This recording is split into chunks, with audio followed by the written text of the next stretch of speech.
In Norse mythology, the gods of Asgard lived a life of absolute privilege. They spent their days feasting in gold-plated halls, debating politics, and playing games.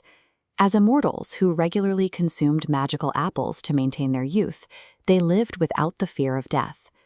Odin and his queen, Frigga, had twin sons who stood as polar opposites. Baldur was radiant, bringing light and joy to everyone he encountered. His brother Hodur was entirely blind and lived a quiet life in the dark. The peace of Asgard shattered when Baldur's demeanor began to change. His energy dimmed, and he confessed to his mother that he was suffering from terrifying dreams about the underworld. Baldur's visions were literal glimpses of the inevitable. In Asgard, a god's dream is an absolute prophecy, a sign that even immortal beings have an unchangeable expiration date. Odin decided to investigate this threat directly. He saddled Sleipnir, his 8-legged horse, and rode straight down into the cold, dark realm of the dead to consult a prophetess. Inside the realm of the dead, Odin found the halls decorated for a guest. Silken couches and a magnificent feast were already laid out, specifically prepared to welcome Baldur's soul. Odin summoned a sleeping prophetess from her tomb, and she confirmed his worst fear. Baldur was going to die, and the person who would strike the fatal blow was his own blind brother, Hodur. The highest powers in the Norse universe were suddenly trapped. An inescapable deadline had been placed on their most beloved god, forcing Odin and Frigga into a desperate attempt to outsmart destiny itself.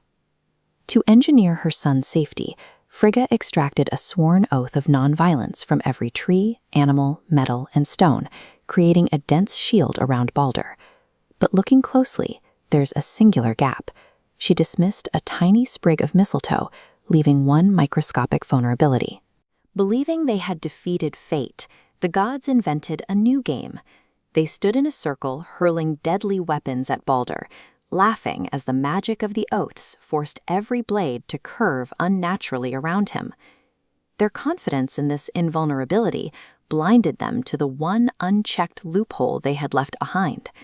While everyone else loved Baldur, Loki, the god of fire and mischief, harbored a deep, quiet envy of his popularity. He wanted to extinguish his rival's light. Disguised as an old woman, Loki approached Frigga while she was distracted by her spinning wheel. Feigning innocent curiosity about the god's new game, he tricked her into confessing that only the mistletoe hadn't sworn to protect her son. Armed with this intelligence, Loki found the oak tree. He harvested the tiny mistletoe, used magic to harden it, and carved a lethal arrow. He then returned to the laughing crowd and found Hodur standing on the sidelines.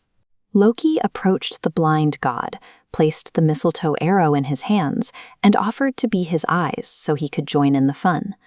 With Loki physically guiding his arms, Hodur pulled back the string and let the weapon fly. The mistletoe pierced Baldur straight through the heart, killing him instantly. Destiny reached its conclusion through a single sprig of mistletoe. Loki's quiet manipulation of a forgotten plant successfully bypassed the god's defenses and fulfilled the prophecy. The great hall fell into dead silence. Overwhelmed by shock, the gods couldn't even take immediate revenge on Hodur, because Asgard's strict ancient laws forbade the shedding of blood within the sanctuary. Desperate, they sent another god, Hermod, to the underworld. The Queen of the Dead gave him a final ultimatum. She would release Baldur back to the living, but only if every single living thing in the universe wept for him. Messengers scrambled across the globe, and every animal, human, and plant shed a tear for the fallen god. But one giantess, named Pak, refused to mourn. It took the coordinated effort of the entire universe to attempt a miracle, but it only took a single dissenting voice to ensure the tragedy remained final. Baldur's fate was permanently sealed. The gods prepared a final, somber ritual. They laid Baldur upon his ship alongside his weapons and Odin's most prized magical ring.